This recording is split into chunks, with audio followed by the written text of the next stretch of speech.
Hi, thanks for joining me.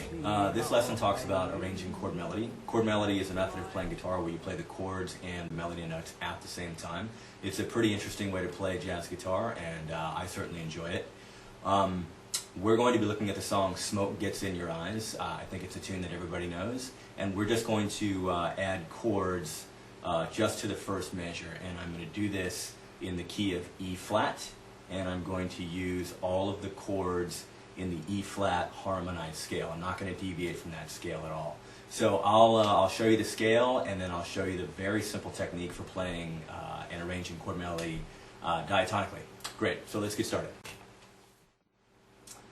So the first thing we're going to need to do is familiarize ourselves with the melody before we start adding chords to it. So if you know the song, it begins with "They asked me how I knew," or I'm sorry about my singing, or if I were to play that on the guitar, it would sound like this.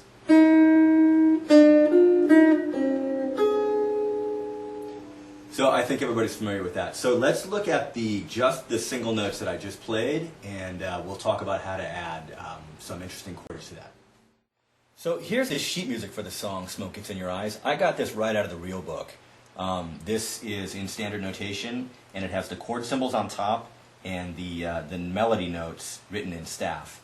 I transcribed my own because I need the melody notes. So the melody notes, and you'll notice that in my transcription I did not put any chord symbols on top. I'm going to figure out the chords, my own chords, as I go through it, thereby making it my own arrangement.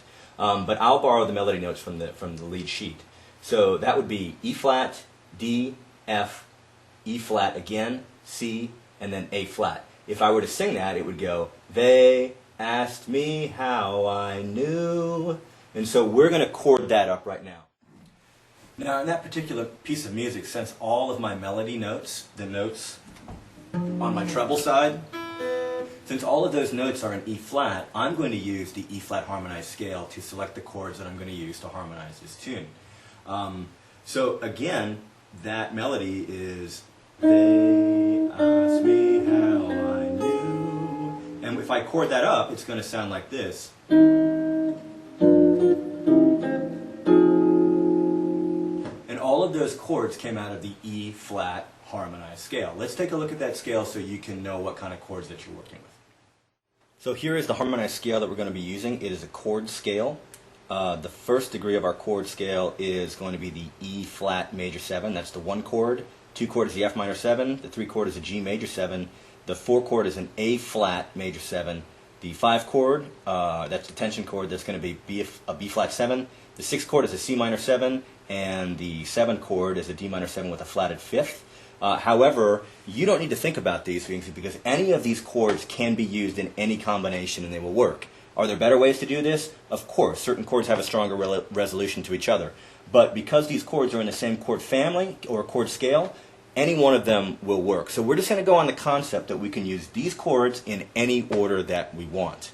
So let's look at the chords that I selected and the reason why I did that. So here are the chords that I chose to use. I'm using the 1 chord. That's for the first note. That's an E flat.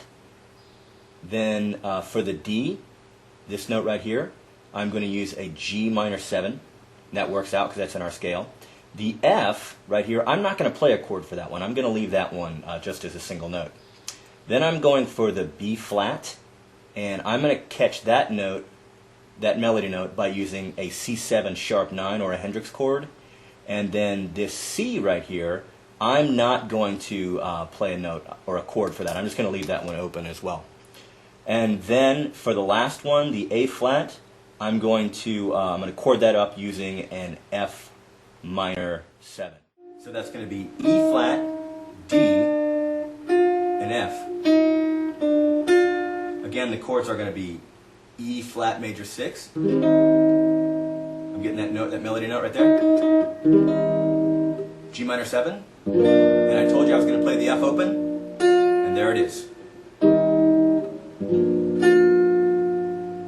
Now, again, I got to really stress this. I'm choosing those chords for 2 reasons. 1, they're in the E flat major scale, and 2, I've decided that I'm going to use the 1 chord to start out with. You could use any of those 7 chords, it doesn't matter.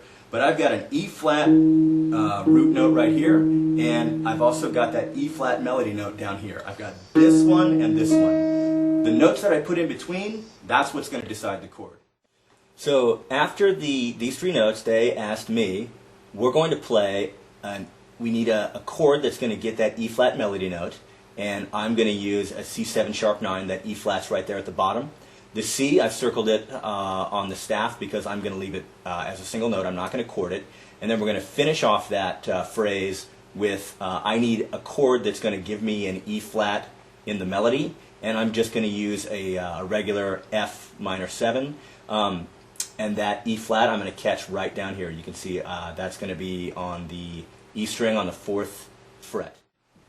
So here are those chords in action. The phrase that we're doing is how I knew, and I'm using a C7 sharp 9. How I knew. So a C7 sharp 9, I'm playing that C note right there. I'm not giving that a chord, and then I'm coming down here and I'm using an F minor 7. Catching that melody note on the bottom again, and then my root note is in the bass. That's an F. So that entire phrase sounds something like this.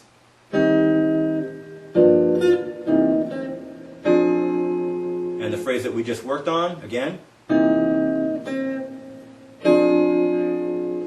So when I'm choosing chords, I'm looking first for the melody note, and then I'm looking for a root note somewhere close to it that I can use that's in our major scale. Once I've figured those two things out, I just plug in the other notes and I've got a chord. I've got the chord, and the chord also captures the melody. So that's kind of the basics of arranging chord melody in a diatonic way, sticking to the harmonized scale. That passage again, if you just wanted to play it fluently, would be.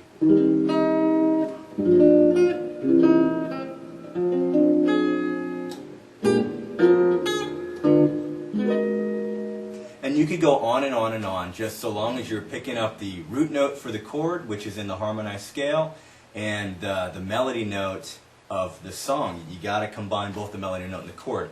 A few things to remember: the melody notes should be on the last two strings. You shouldn't need to go any higher than that. Sometimes you will, but generally it's on the last two. Your root notes, those notes that define the chord, they're going to be in the bass.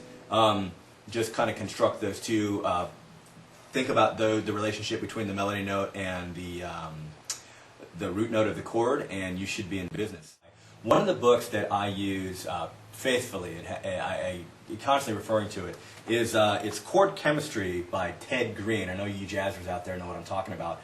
This book has it's probably not for beginners, although beginners can certainly get something out of it. The value in this book is this chord glossary that it has right here. So if you don't have a really large chord vocabulary, this gives you almost more jazz chords than you can possibly use, and it has them in charts. So you can look for the root note that you need that's in the bass, and you can also find a chord that has the melody note that you need in the bass. If you decide you want to use a chord and the melody note that you need isn't in that chord, well, put the melody note in there anyway and see if it works. If it does, go for it. So again, thank you so much for checking out my video and listening to me play. I hope that we can all keep getting better and better together. If you have any comments or suggestions, please feel free to drop me a line, and happy playing.